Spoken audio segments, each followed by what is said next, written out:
My name's Anthony Burrill. I'm from Anthony Burrill. I'm a graphic artist, printmaker, illustrator. I'm giving my top tips for leaving college, really, and starting to work in the real world. I'm giving the talk tonight because I'd quite like to deconstruct the idea that you need to know lots when you leave college. I didn't know very much, and I think I learned more after I left college. Just kind of come into stuff like this and exhibitions and openings, you'll kind of start seeing the same people, and you may end up collaborating or working with people. I think I've met lots of people socially that have ended up, we've turned into working on jobs together. So yeah, it's super valuable. Just don't get too drunk. I thought I was playing the O2, so I've got this massive light show planned. But so anyway, just imagine that. So yeah, I feel really awful. So yeah, I should be in bed really. But I'm a trooper, and I think that's one of the key things about me is that I just carry on going, and I don't stop really. So that's me on the left, and my sister on the right.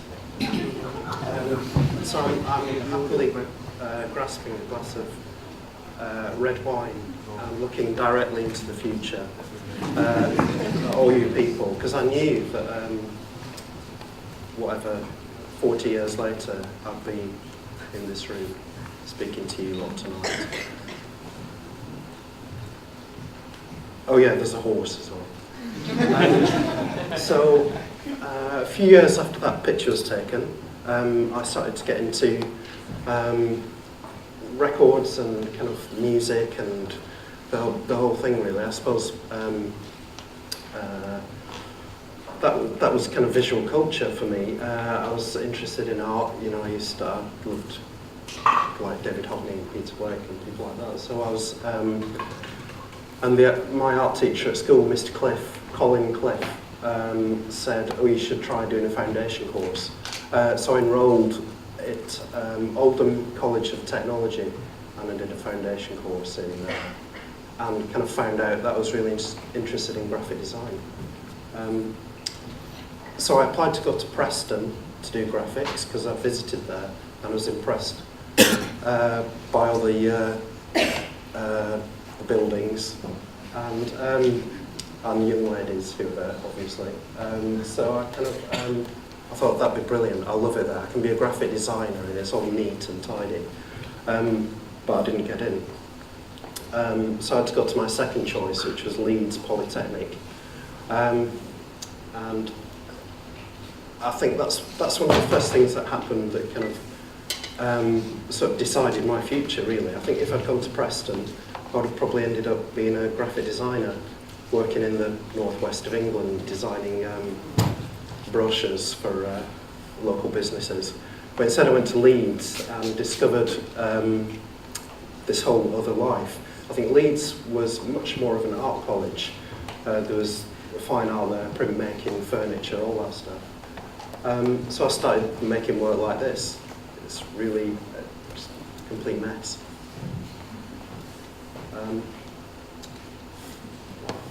So yeah, I'll just go back to this. So all we had to make the work was a photocopier. So I used to photocopy things out of books and kind of play around.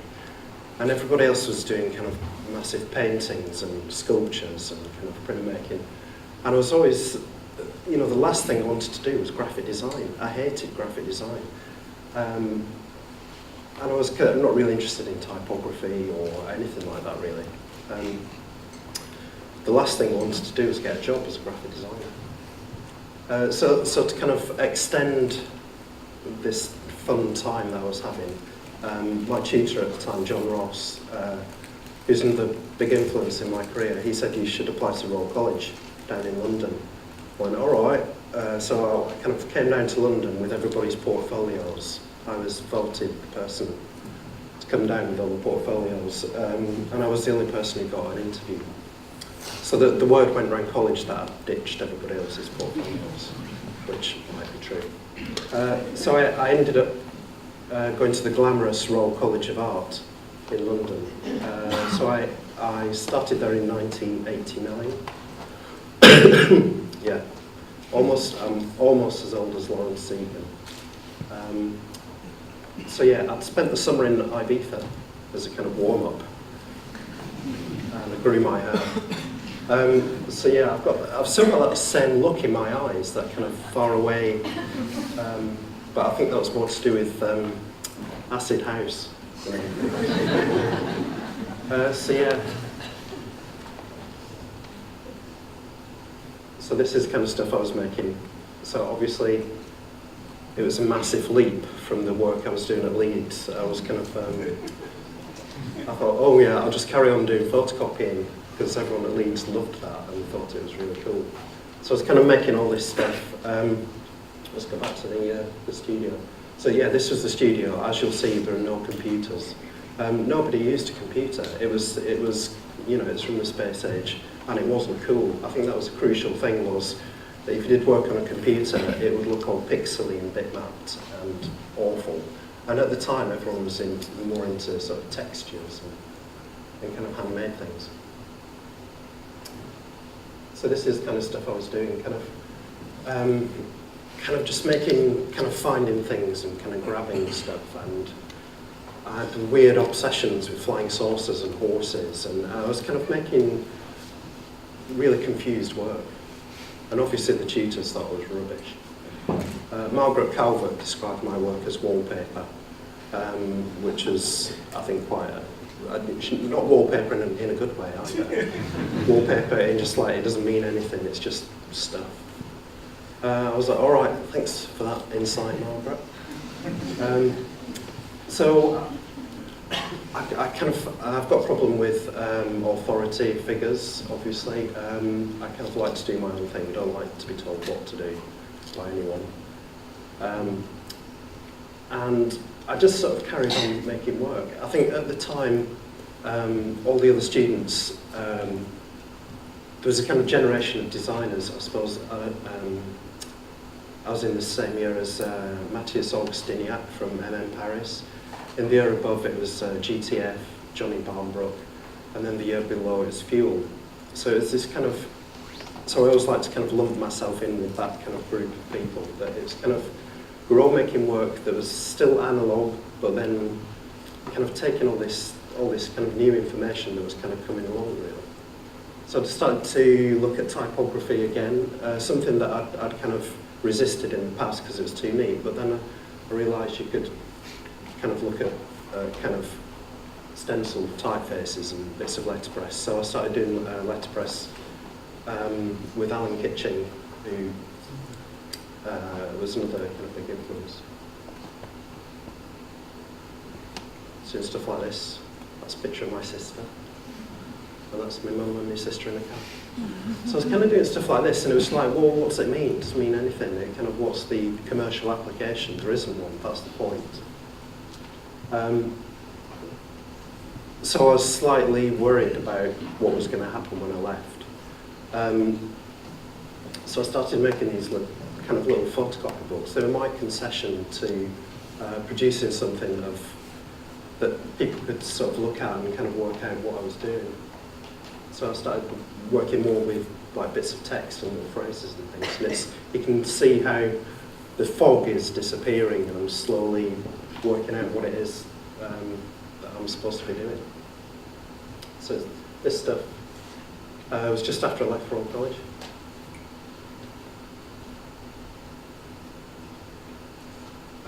So this is the other key influence in my life. My wife, Emma, on the left. There's no horse in this picture, so sorry about that. This is we got married in Las Vegas in 1996, and I think yeah, that's right. 1896. Las Vegas hadn't been built. So yeah, my hair's getting slightly shorter. It's creeping. So Emma, when we left college, she was straight into working commercially. She was very successful, kind of doing book jackets and advertising campaigns and stuff. And meanwhile, I was going down the photocopy shop, enlarging something by 10%. If I'd done like 3 photocopies in a day, that was a big success for me in those days. And I was kind of thinking, well, why am I not getting all these like big advertising campaigns? The reason was obvious. So anyway, I kind of carried on really, and I was on the verge of maybe getting a job at one point, but I've soon disappeared. We had like Prince's Trust and Enterprise Allowance and stuff like that we could kind of claim. So you could kind of carry on being a student after you left college. So I made these little photocopy books, and I sent one to this guy called Eric Kessels, who was an art director, and he'd been working on a project with Emma, and he needed some typography for some ads. So Emma said, oh, I know somebody who could do that for you. So we met, and we made this campaign together for the Hans Brinker budget hotel. So it's just let you enjoy that for a moment while I have a sip. Hans Brinker is the most awful hostel in Amsterdam. It still exists to this day. So we made this campaign about it being awful, and it suddenly became this kind of cult destination for intrepid students. So it was. So then this started to get lots of press in like in those days was like Creative Review, Direction, and a couple of other kind of trade magazines. So to get something in Creative Review was like you'd hit base camp, you'd kind of you're on your way. And working with Eric, it wasn't like having a job. It was like he got me to do it because of what I did, which was enlarging things by 10% on the photocopier. And he was like, well, you know, just do something with it. So I kind of did all this stuff, sent it all back, and he was like, yeah, that looks great, and print it. So we printed all these posters, and it didn't feel like a job, and it didn't feel like I'd compromised, and it was something that was it was like I could probably do more stuff like this, and then actually not have to be on enterprise allowance anymore, and I can, you know, sort of afford to pay rent and stuff. So that kind of carried on, and it launched me into the world of advertising. So that was, I suppose, like mid-90s, and then for about 10 years after that I worked mainly in advertising and kind of doing campaigns and TV commercials and all that kind of stuff. I had a couple of agents, and I was working as an illustrator, as a typographer, designer. And I'm not going to show you any of that work because none of it kind of means anything to me. It was just a means to an end. It was kind of like I was kind of working and doing this stuff, and there was a moment when I kind of thought, oh, this is kind of turning into a job now. I'm just kind of doing the same old ads. It's like, you know, I went to the Royal College of Art. I wanted to be an artist. I don't want to do adverts for washing powder.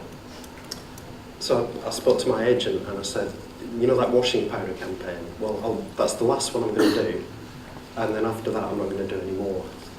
And it kind of took a while to kind of extract myself from all that stuff and to kind of take that leap of faith, really, that I could kind of carry on and sort of make my own stuff and not have to kind of work in those kind of commercial terms anymore. So, and my wife was very supportive, and it was kind of, well, you know, if you've got your kind of team around you, then you can kind of do anything really.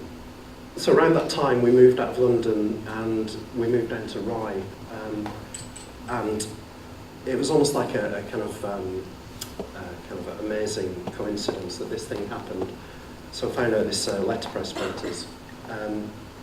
That's me being amazed by letterpress and ink, and it was kind of it was everything that was fantastic about being at college, that I had access to all this stuff, all this type and ink, and Ian and Derek, the guys that run it, are just fantastic. So it's kind of like being back at college where I had access to this sort of resource, so I could start making things again by hand.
Sorry.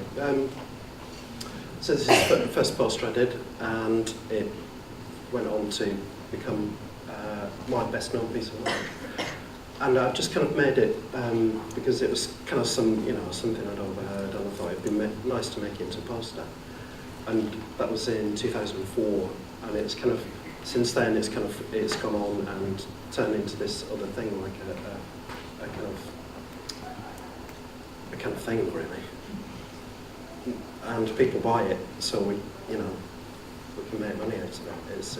It's quite incredible that you can kind of do your own stuff and make your own work, and because of the nature of the communication world that we live in now, you can get your work out there and seen. It's like I've got tons of followers on Instagram, and you can post something and instantly you kind of get feedback. So yeah, if I post something and it doesn't get enough likes, obviously I delete it. I can't imagine anybody else does that. But it's like you think, all right, come on, where are the likes? And you kind of, it's a fantastic way of kind of gauging people's response to stuff. And it's all this stuff that is super simple, and it's kind of, it kind of comes from me, comes from the heart, and it's all stuff that I kind of believe in. And I think, people talk about authenticity and kind of truth, and I think that's where you want to get to in your work. You don't want to have a job and work for somebody that, you're not really into. And I think, it's like people have said tonight, there's nothing wrong with kind of thinking, well, that's not for me. It's like you kind of, it's your life, and you can kind of, you can sort of, you can go to the North Pole if you want to, and kind of just completely change things. And it's kind of just sort of taking control of your own thing, really. So yeah. So then, I kind of do things that are kind of, it's almost like the kind of side projects I used to do have kind of turned into the thing I do now. And when I do commercial projects, they kind of feed into the kind of more self-initiated and collaborative projects I do. So this is printing a poster with oil from the Gulf of Mexico spill. And this is a project I did this summer, and I think it's like this kind of feels like being an artist and kind of making work that's kind of doing something that is kind of ridiculous and stupid, but it kind of turns out into something that quite interesting. So we've got a sound on this video coming up.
So yeah, persistence is fruitful. You know, if you kind of stick at things and just, you kind of know in your heart of hearts what you're doing is the right thing for you, and you know, just by seeking those things out and kind of, you know, continually kind of keeping the pressure up and keeping the pressure on yourself to succeed, and kind of seeing what all your peers are up to, and you know, not thinking, well, you know, I can't do that because of this. It's like, just get on with things and just continually make things, and there you go.